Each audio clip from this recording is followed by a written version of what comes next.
Developing tonight, the manhunt that started after a fire and possible double murder is over.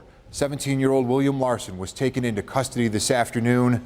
7 Eyewitness News reporter Nikki Dementri spoke to someone who saw Larson hours before he was caught.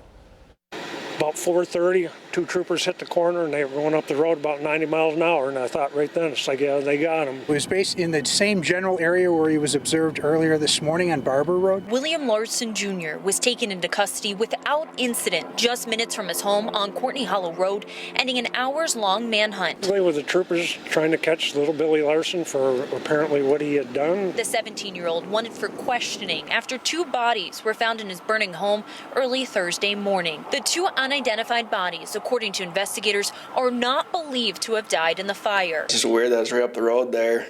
I know, kind of makes you sleep uneasy. It was a scary day.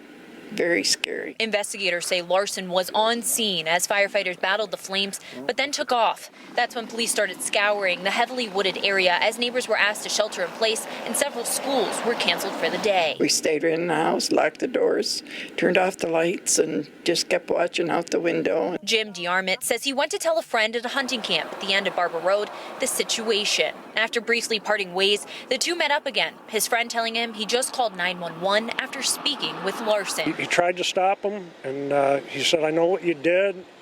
You know, they're looking for you." And the kid said, "No, they're not looking for me." And he goes, "Yeah, I know what you did. You started the house on fire." And he turned to him and said, "No, the house is still standing." And he goes, "What are you going to do, shoot me?" And Johnny's like, "No, I'm not going to shoot you."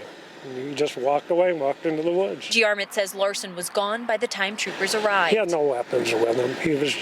He was carrying a Bible of all things, and I've never known the kid to ever have gone to church, ever. But even before his friend briefly spoke with Larson and called 911, he says the 17-year-old was with his friend's wife for some 45 minutes. The suspect was actually in his camp having 2 cups of cocoa and 2 bottles of water with his wife. When he showed up, the only thing he had on was pants. He had no shirt. She asked him about, where's your shirt? He goes, "It's soaking wet." We're glad that it's resolved peacefully. And again, I can't stress enough our thanks for the cooperation and understanding we have from the community in general. It's a good little community. It really is. It's just a shame. It's a shame it happened to happen here.